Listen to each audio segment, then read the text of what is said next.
दिल्ली विधानसभा चुनाव के नतीजे घोषित होने के साथ ही देखिए बिहार की चर्चा होने लगी है और हाल के दिनों में जम्मू कश्मीर, हरियाणा, महाराष्ट्र और झारखंड विधानसभा के चुनाव हुए और इस साल देखिए दिल्ली से इसकी शुरुआत हुई और बिहार अभी बाकी है। जम्मू कश्मीर में भाजपा की सरकार भले नहीं बनी, लेकिन पिछले मुकाबले उसका प्रदर्शन बेहतर रहा। हरियाणा और महाराष्ट्र में तो सारे अनुमानों पर पानी फेरते हुए भाजपा ने परचम लहरा दिया, लेकिन दिल्ली में भी भाजपा का 27 साल लंबा वनवास खत्म हो गया और इस दौरान देखिए झारखंड ने भाजपा को जरूर निराश किया। दोस्तों, भाजपा दूसरी बार भी सत्ता से दूर ही रही, लेकिन खैर दिल्ली चुनाव के नतीजे आने के साथ ही अब बिहार को लेकर कयास लगाने शुरू हो गए हैं और इस साल की अंतिम तिमाही में बिहार में चुनाव होने हैं। हालांकि दिल्ली में भाजपा की जीत के बाद देखिए बिहार में समय से पहले ही चुनाव की चर्चा फिर शुरू हो गई है। होली के बाद चुनाव आयोग की टीम के बिहार आने की चर्चा है और इसे बिहार में समय से पहले चुनावी आहट के रूप में महसूस किया जा रहा है।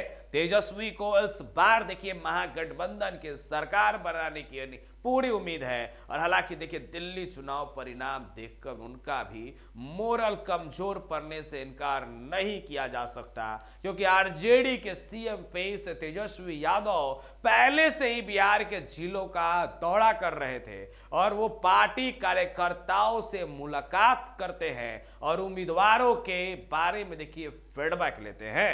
महागठबंधन की सरकार बनने पर जनता के लिए वो क्या क्या करेंगे, इसकी भी जानकारी देते रहे हैं। माई बहन सम्मान योजना, 200 यूनिट फ्री बिजली देने और सामाजिक सुरक्षा पेंशन की राशि बढ़ाने की वो घोषणा कर चुके हैं और सीएम नीतीश कुमार भी अपनी प्रगति यात्रा इस माह पूरी कर लेंगे।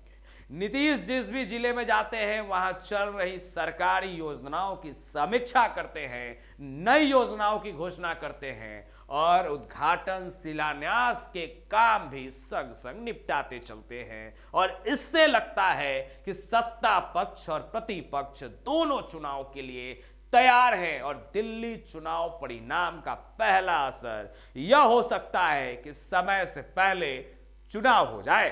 भाजपा देखिए इस उत्साह को बेकार नहीं जाने देगी। बिहार में भी इसे बुलाने का वह प्रयास, भरपूर प्रयास जो है वो करेगी। संभव है कि भाजपा को पहले से बेहतर परिणाम इस बार मिले। इसकी दो वजह हैं। पहली यह है कि नीतीश कुमार भी अब भाजपा से रार मोल लेने से बचेंगे और दूसरी वजह है कि महागठबंधन भी दिल्ली के नतीजों से यकीनन उत्साहित हुआ होगा, यानी आरजेडी परसेप्शन में कमजोर पड़ेगा और जीत कर नीतीश कुमार और चिराग पासवान ने दिल्ली में एक सीट ले ली थी, पर उनके उम्मीदवार देखिए जीत नहीं पाए। इसलिए भी दोनों नैतिक रूप से भाजपा का दबाव महसूस करेंगे।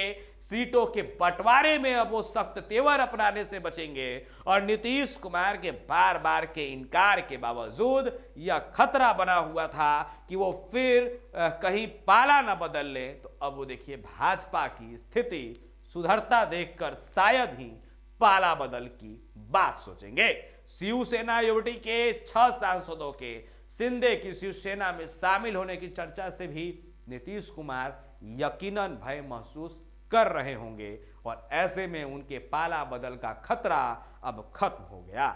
लगता है कि राष्ट्रीय स्तर पर विपक्ष कांग्रेस को किनारे कर सकता है। गुजरात, पंजाब के बाद हरियाणा और दिल्ली में कांग्रेस ने जिस तरह विपक्षी एकता को तार तार किया है, उसका खमियाजा तो उसे भोगना ही पड़ा और इंडिया ब्लॉक के साथी दलों से उसका तालमेल भी टूट गया। बिहार में भी राहुल गांधी ने अपने 2 दौरों में जिस तरह जाति सर्वेक्षण पर सवाल उठाए, उससे आरजेडी के भी कान खड़े हो गए। कांग्रेस और आरजेडी के आधार वोटों में मुस्लिम वोटर कॉमन है।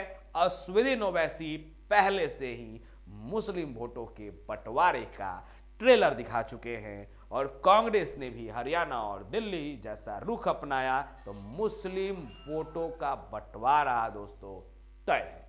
या आरजेडी के सपनों पर पानी फेर सकता है, जो तेजस्वी को सीएम बनाने का सपना दिख रहा है। इस तरह का अपडेट्स लगातार देते रहेंगे, बने रहे हमारे साथ। शुक्रिया।